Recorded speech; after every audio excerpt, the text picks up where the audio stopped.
Muy buenas tardes, señoras y señores. Bienvenidos al atardecer de este viernes, día 29 de noviembre de 2024.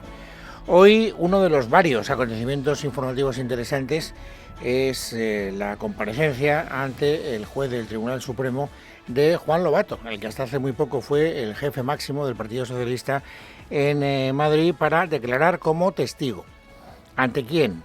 Ante el juez que está investigando al fiscal general del Estado, Álvaro García Ortiz, por un presunto delito de revelación de secretos. Lo que el juez quería saber era si el fiscal general del Estado podía haberle filtrado a la Moncloa el email en el que el novio de Isabel Díaz Ayuso, Alberto González Amador, reconocía los delitos fiscales porque se les estaba investigando. ¿Y por qué tenía esa sospecha el juez? ¿Por qué el juez podía sospechar que Moncloa tenía ese email que no debía tener y que por lo tanto el fiscal había filtrado ese secreto? Porque, como sabemos, gracias a una información que publicó hace muy pocos días el diario ABC, Juan Lobato se fue a un notario y allí, con su teléfono móvil expuesto ante el notario, dijo: oiga, que es que yo he tenido una conversación con la jefa de gabinete del jefe del gabinete del presidente del gobierno, donde me han mandado este documento. Y claro, yo no me he atrevido a difundir ese documento antes de que lo publicara la prensa porque yo no quería cometer ningún delito. Que es el resumen del resumen. A ver si lo explico bien. Ya me daría con un canto en los dientes si fuera capaz yo de explicarlo para que todos lo entendieran. Es un asunto un poco complicado. Bueno, entonces hoy comparecía Lobato. Le llama al juez: en cuanto ve esa información en la ABC, venga usted y explíqueme qué diablos dice ese teléfono móvil.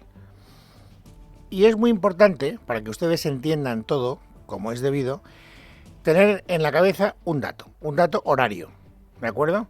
El famoso documento, el famoso email en el que González Amador reconocía haber cometido los delitos que se le imputaban fiscalmente, se publicó en El Plural a las 9:06 de la mañana. Muy importante tener eso, a las 9:06. El primer medio que lo publica íntegro es El Plural. Pero resulta que 37 minutos antes, en concreto a las 8:29, por eso es muy importante tener la cronología temporal, la jefa de gabinete del jefe de gabinete del presidente del gobierno, es decir, la señora Sánchez Acera, le envía un correo confidencial a Juan Lobato en el que le da el pantallazo de ese documento, de ese email. Y como ella es consciente de lo delicado del documento que le está enviando, añade, frase textual, primer WhatsApp que aparece en el móvil del señor Lobato: cuidado con los datos personales. Estamos hablando de un documento que no se puede difundir alegremente. No obstante, añade un segundo mensaje: lo puedes sacar. ¿Qué es lo que pasa? Que Lobato, que no es tonto, dice: ostras, a ver si me voy a meter en un lío. Y entonces le pregunta, mensaje textual del móvil: ¿cómo tenemos esto? Y la asesora de Moncloa, la jefe de gabinete del jefe de gabinete del presidente del gobierno, le responde: porque llega, lo tienen los medios.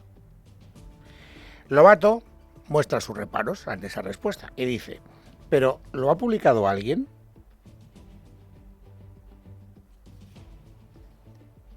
Porque no tiene fecha. No hay respuesta inmediata. Pasan 2 minutos e insiste: ¿la carta cómo la tenemos? ¿Se ha publicado en algún sitio? Y finalmente, después de esa insistencia, Sánchez Acera responde: vamos a verlo, para que estés más respaldado. Si es así, te lo digo. Si no, la tienes en la retaguardia.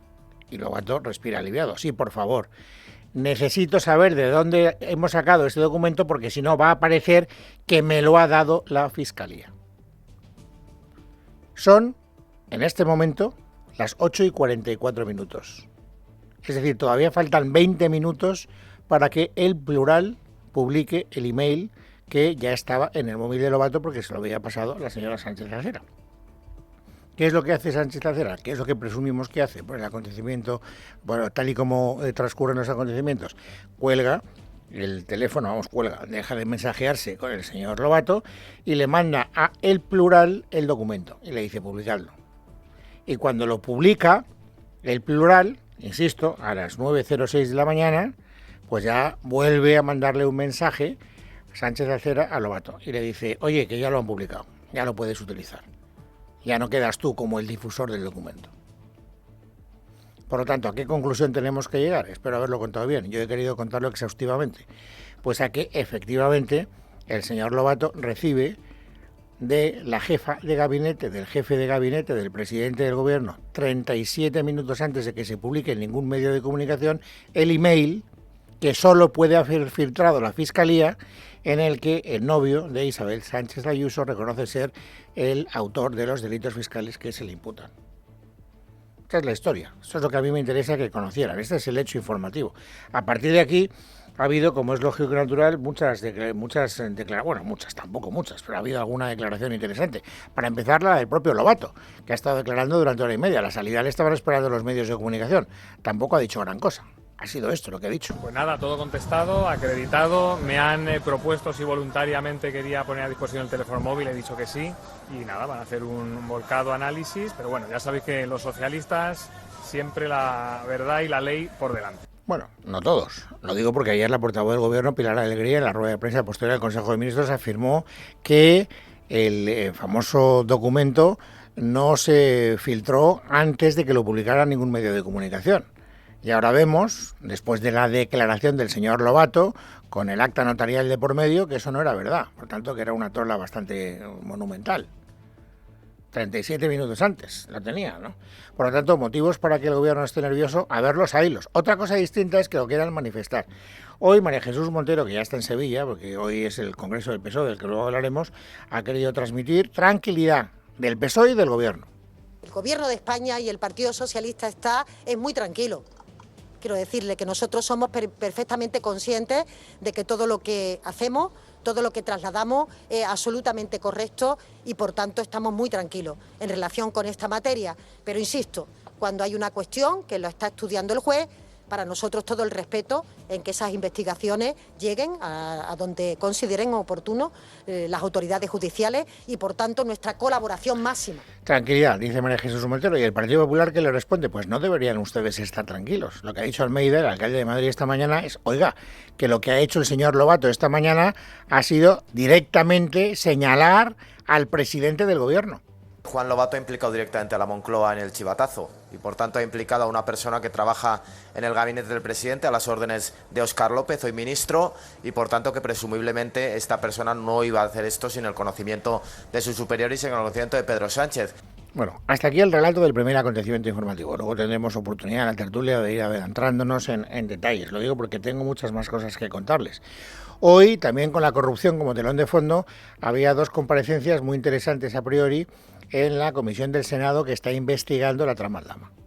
La primera de ellas, la de la asesora, no sé cuál es la palabra que tendría que utilizar técnicamente para no equivocarme, la funcionaria de Moncloa, que era asistente de la mujer del presidente del gobierno en el Palacio de la Moncloa, Cristina Álvarez.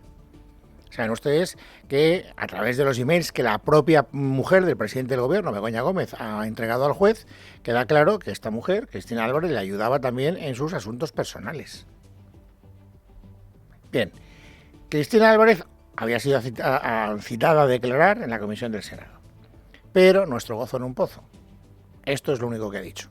Agradezco su interés en mi persona y, como no puede ser de otra forma, cumplo con mi obligación constitucional de comparecer ante esta comisión de investigación del Senado.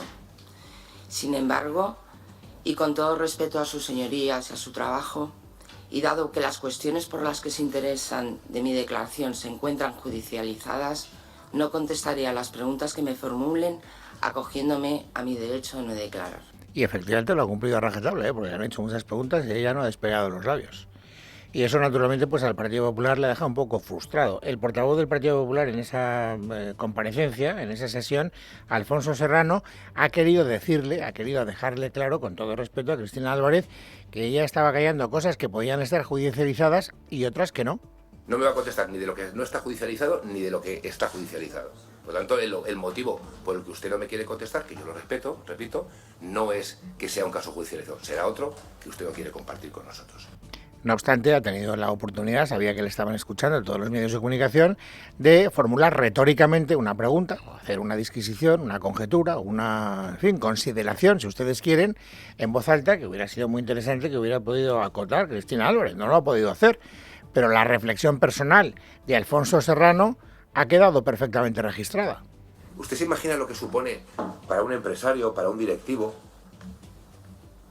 recibir un correo de presidencia del Gobierno de España pidiendo dinero? ¿En qué situación deja usted a esas empresas que se ven en la obligación de decir, joder, me está pidiendo la asistente de la mujer del presidente del Gobierno desde la cuenta oficial de presidencia del Gobierno que le financie el curso a la mujer del presidente del Gobierno?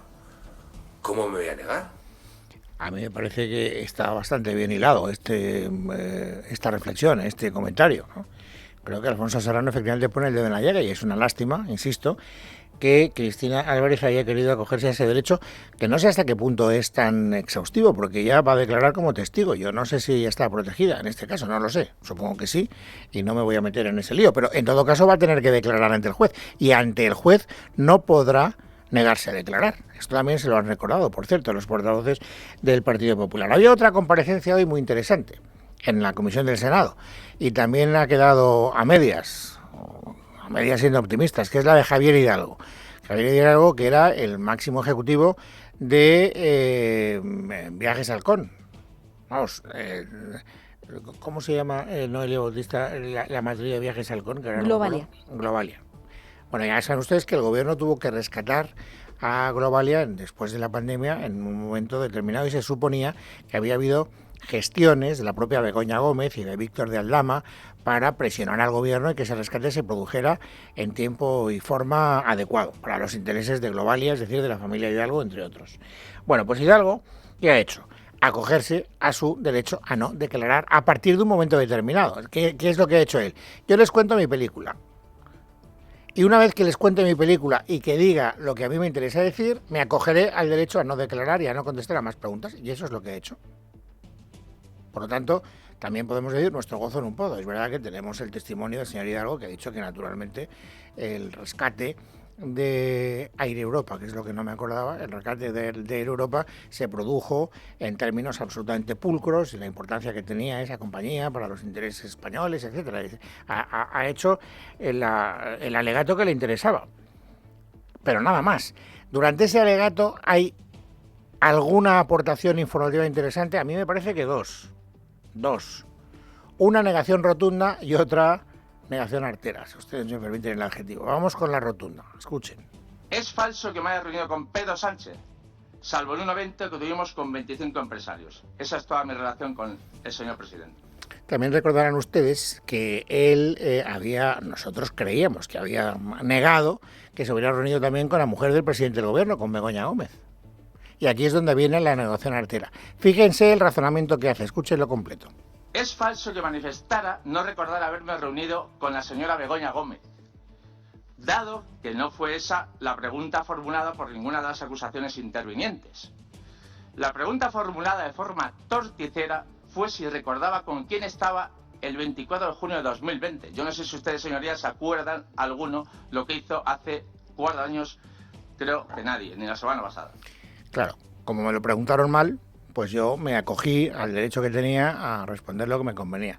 ¿Usted recuerda con quién se reunió tal día? Pues no lo recuerdo.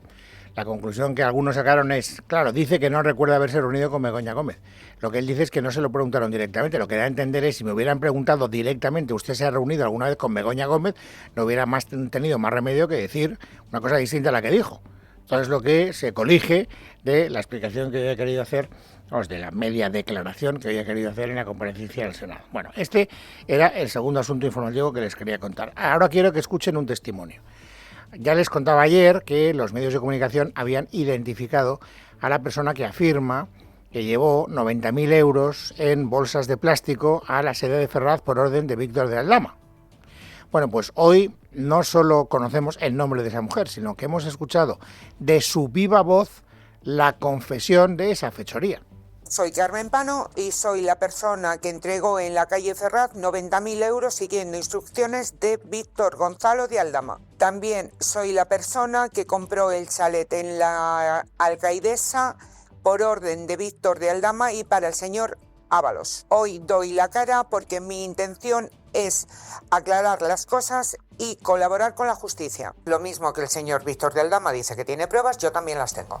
Bueno, pues quédese con este nombre y con esta voz porque la volveremos a escuchar y volveremos a hacer referencia a ese nombre seguro cuando comparezca ante el juez, cuando declare y cuando la investigación siga su curso. No tengo ninguna duda, porque este es un asunto, uno de los muchos asuntos, uno de los muchos pleitos que están ensombreciendo el panorama político y que además están sobrevolando la cabeza del Partido Socialista en términos más bien amenazantes. Lo reconoce hasta el propio militante del Partido Socialista y dirigente y además presidente autonómico de Castilla-La Mancha, Emiliano García Paje. Ojalá todos los pleitos que están en marcha, la verdad es que son una barbaridad, se vayan solventando, ¿no?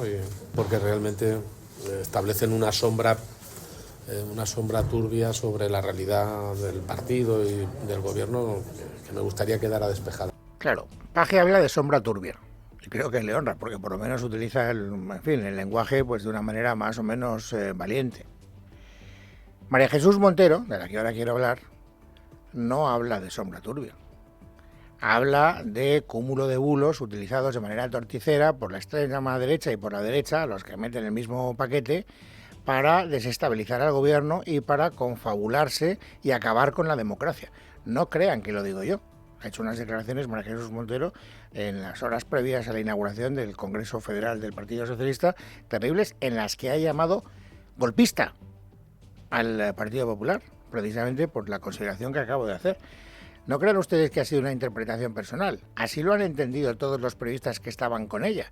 Es más, ella a preguntas de la prensa se ratifica. Creo que acaba de llamar golpista al Partido Popular. ¿Cómo es este golpe que está efectuando el Partido Popular? Pues lo acabo de explicar. O sea, he hablado de discurso golpista, porque efectivamente cuando el señor Feijóo, ayer creo que fue, o antes de ayer, sale a los medios de comunicación y dice que exige que este partido soberano, partido de sus militantes, lo que tiene que hacer es echar a Pedro Sánchez, que ha sido elegido en las primarias por los hombres y mujeres que componemos esta organización, y lo que presenta esta semana de proyecto para este país es que Pedro Sánchez se vaya como presidente y como secretario general del Partido Socialista. Evidentemente me parece un discurso golpista. Bueno, pues ahí queda eso. Eso como salutación inicial, como bienvenida a todas las personas que van a participar en ese congreso, que va a servir para dos cosas, básicamente, si yo lo he entendido bien. La primera, para aclamar a Pedro Sánchez. Evidentemente, el señor Pedro Sánchez cuenta con el cariño, el calor, el respeto, la legitimación de toda la militancia. En esto no se ha quedado sola, la señora Montero, porque Santos Cerdán, que está en el ojo del huracán, está en el centro de la tormenta también de algunos de esos asuntos turbios, como diría el señor García Paje, ha querido también decir, con gran entusiasmo personal, que naturalmente Pedro Sánchez va a ser ratificado, aplaudido, vitoreado y casi sacado en silla gestatoria en este Congreso de Sevilla. Saldrá elegido un secretario general como es Pedro Sánchez, donde estamos encantados con su liderazgo, un liderazgo fuerte que intentan manchar y desanimarle no solo a él, atacándole a él, sino atacando a su entorno familiar de manera vil, ese condena de telediario sin prueba ninguna y con falsedades. Por cierto, que María Jesús Montero estaban juntos, Santos Cerdán y María Jesús Montero, en estas declaraciones que estamos reproduciendo, y en un momento determinado María Jesús Montero ha hablado en términos muy elogiosos de Santos Cerdán, dando a entender, aunque es verdad que no lo ha dicho, que va naturalmente a ser ratificado como número 3 del partido, como secretario de organización. No está mal, ¿no?, que el Partido Socialista diga, bueno, con toda la que está cayendo y con todas las sospechas que hay en torno al señor Santos Cerdán, da igual, nosotros lo vamos a mantener en su puesto. Y en todo caso, Sánchez, por supuesto, va a salir absolutamente vitoreado, pero vamos, con una unanimidad prácticamente, en fin, me callo lo que me ha venido a la cabeza. La segunda cosa que va a suceder hoy, a partir de hoy, en el Congreso del Partido Socialista, no se lo pierdan, es bastante interesante. Fíjense lo que ha anunciado la vicepresidenta del Gobierno. El segundo gran tema, que entiendo que también será objeto de mucha atención, va a ser el que tiene que ver con los nuevos instrumentos que utiliza la derecha y la ultraderecha para atacar las democracias. Y esto implica los bulos, la mentira y la desinformación. Así que atémonos los machos, vamos a ver qué es lo que pasa en el Congreso, pero que quede claro que este es uno de los objetivos que se han marcado de manera prioritaria los prebostes que están en el partido gobernante. Y esto me da pie para contarles una cosa que me ha hecho cierta gracia. Se queja mucho el Partido Socialista de los bulos y de las mentiras, naturalmente de los bulos y de las mentiras de otros. Y esto me ha traído a la memoria que hace muy pocos días la portavoz del Partido Socialista, no del Gobierno, sino del Partido Socialista, Esther Peña, fue preguntada por la presencia de Víctor de Aldama en la sede del Partido Socialista en la noche electoral en la que nació Frankenstein. Escuchen la pregunta y recuerden la respuesta. Este fin de semana los compañeros del Español publicaban que Víctor de Aldama estuvo en la noche electoral de noviembre de 2019 en la planta noble de Ferraz. Le quería preguntar si esto es así, si nos lo confirma o si puede desmentir que Víctor de Aldama no haya entrado nunca en esta sede de Ferraz. Serán otros los que tendrán que comprobar y atestiguar y demostrar que estuvieron aquí. Me cuesta creerlo.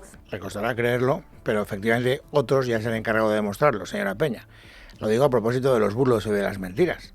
Y además, un medio de comunicación al que no pueden ustedes criticar mucho, porque no crean ustedes que ha sido uno de los medios de la fachosfera, por utilizar su terminología, ha sido La Sexta.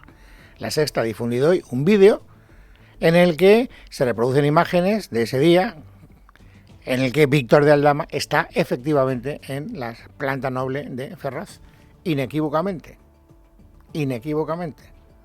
A lo mejor lo deberían tener muy en cuenta los señores que van a hacer la ponencia sobre los bulos y sobre las mentiras en el Congreso del PSOE, del que tendremos que hablar mucho. Pero bueno, también tenemos que hablar de otras cosas.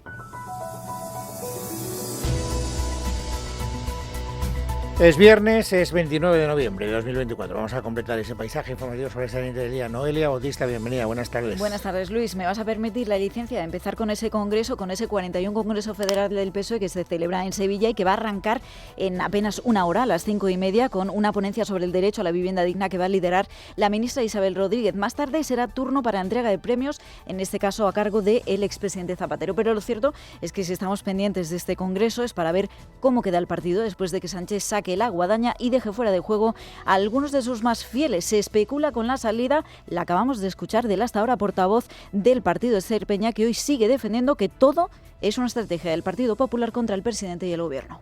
Sí, yo no tengo ninguna duda que esta maniobra del Partido Popular, que ya se anunció desde todos sus terminales mediáticos de que había que terminar con este gobierno como fuera, pues se aplica, ¿no? Y hay gente que esté realmente aplicada en esta cuestión. Pues bien, en el Partido Popular le recomiendan al presidente, a Pedro Sánchez, que aproveche la ocasión y se vaya también. Lo ha dicho Elías Bendodo, vicesecretario de Política Autonómica del PP. Este congreso del Partido Socialista será el congreso de las purgas. Empezarán porque se activarán los congresos en las federaciones territoriales y a partir de ahí Pedro Sánchez seguirá pasando a cuchillo al que discrepe de sus opiniones. Por cierto, que la que se ha hecho en falta hoy ha sido la reacción de Isabel Díaz Ayuso, de la presidenta de la Comunidad de Madrid, que hoy no se ha salido del guión en ese acto navideño que ha tenido a primera hora aquí en la comunidad. Ni una palabra ni de Lobato ni de Pedro Sánchez, pero aquí desliza un mensaje velado. Jesús jamás dejó de respetar la ley y siempre llamó a cumplirla, a todos. A que la ley fuese, además, igual para todos. De hecho, fue el primero que reclamó la igualdad ante la ley para hombres y mujeres. Sepan también que ya conocemos el nombre del socialista que va a sustituir a Juan Lobato en la Asamblea de Madrid. Se llama Jesús Celada y podemos escuchar también su voz porque es aquella persona que actuó de escudero de Begoña Gómez, de la mujer del presidente, cuando acudió a declarar en la Comisión de Investigación en la Cámara Autonómica madrileña. Celada fue quien instó a que la prensa abandonara la sala aquel día como buen aliado de Begoña. Sí, presidenta, yo le rogaría, primero, esto no estaba previsto en las reuniones previas a la celebración de esta sesión, entonces le rogaría que los medios de comunicación, si pudieran abandonar la sala, se lo agradecería. No, los medios de comunicación nos han pedido hacer su trabajo y les vamos a dejar unos breves minutos a que lo hagan, claro. Cuando termine, guarden silencio, señorías, guarden silencio. Guarde silencio, no me haga llamarle al orden antes de empezar. Esa fue la primera bronca, el primer revés que se ha llevado Jesús Celada. Vamos a ver cómo se las gasta después frente a Isabel Díaz Ayuso en la Asamblea de Madrid. Congreso, por cierto, del PSOE, que arranca en el día en el que se ha cumplido el primer mes ya desde que la DAN arrasara 78 municipios de nuestro país, de los que la gran mayoría, como saben, están en la Comunidad Valenciana.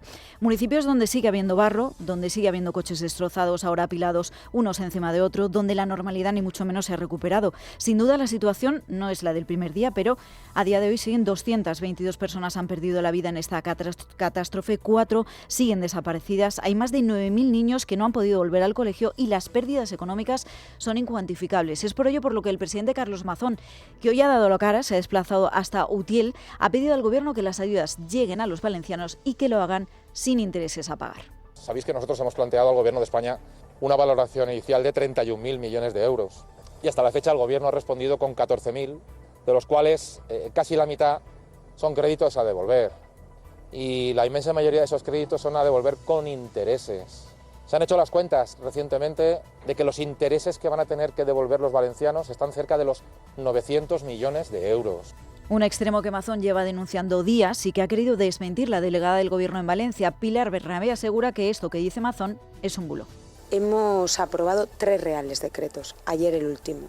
10.000 millones de euros que son ayudas directas y que quiero decir para tapar todo tipo de bulos. 10.000 millones de euros de ayudas que ni se devuelven ni tienen intereses. Sin embargo, la que falta la verdad en parte es la delegada del Gobierno valenciana, como ayer hiciera también la portavoz Pilar Alegría, porque las ayudas que no tienen intereses son las anunciadas ayer tras el Consejo de Ministros, porque los 2 decretos anteriores sí que contienen créditos que tienen intereses que hay que pagar. Y no lo decimos nosotros, lo confirmó el presidente del ICO, del Instituto de Crédito Oficial, Manuel Illueca. Se trata, por tanto, de préstamos a 5 años, donde no se paga un euro, insisto, no se paga un euro hasta que la ayuda efectivamente es percibida, no se paga un euro hasta que el consorcio abona la indemnización y si hubiera que devolver algún importe adicional, se prestamizaría el préstamo hasta el final de la vida, un préstamo que tiene una duración de 5 años. 5 años en los que tienes que devolver los intereses de ese préstamo que te da el Gobierno. Por su parte, el presidente de Castilla-La Mancha también ha recordado hoy a las 7 víctimas de la Dana que dejaron en su comunidad, además de numerosos daños en Letur y en Mira. Un mes después, sí que ha querido resaltar la forma en la que la tragedia se gestionó en su autonomía, donde asegura Emiliano García Paje que se actuó rápido y con todos los responsables de la gestión en sus puestos. Mensaje quizá a Carlos Mazón, que no lo estaba. Pero la realidad es que aquí estuvimos donde había que estar y a lo que había que estar, lo cual no garantiza que todo tenga que salir bien, pero es importante para la sociedad saber que finalmente quien tiene la responsabilidad hace todo lo que puede. No creo que la gente reclame que se pueda hacer lo imposible. Y aquí en Madrid ha sido la jornada de puertas abiertas en el Congreso. Desde primera hora la presidenta Francina Armengol ha recibido a todos aquellos que tenían entrada y que han querido visitar la sede de nuestra soberanía nacional. El hemiciclo se ha llenado de curiosos y entre ellos también había políticos. Por ejemplo, la vicepresidenta segunda, Yolanda Díaz, que ha sido entrevistada en Radio Nacional y ha aprovechado para hablar de lo suyo, para hablar de la subida del SMI en 2025 y el recorte de la jornada laboral. El año pasado creo que subimos el salario mínimo el 5 o 6 de febrero. No lo quiero prolongar mucho para no causar incordios en las empresas y demás. La jornada, igual, voy a cerrar ahora mismo en estos días un acuerdo con los sindicatos y luego el lógico trámite parlamentario que tendrá este debate, que yo creo que es el debate de época, sin lugar a dudas, ¿no? Y hablando de economía, 2 buenas noticias para terminar. Una, la primera económica, el Euribor sigue aliviando el sufrido bolsillo de los españoles, ha vuelto a bajar, está en el 2,5% y la rebaja para aquellos que tengan que revisar su hipoteca será de 1.500 euros al año. Y otra buena noticia, en este caso cultural, Luis, si quieren ustedes visitar Notre Dame, que ha vuelto a abrir sus puertas, ya lo pueden hacer a partir del 7 de diciembre, porque hoy hemos vuelto a ver las primeras imágenes después de esa restauración tras el incendio que la devastó, y la verdad es que son impresionantes. Impresionantes, te dan muchas ganas de ir a París tan pronto como sea posible. Gracias, Noelia.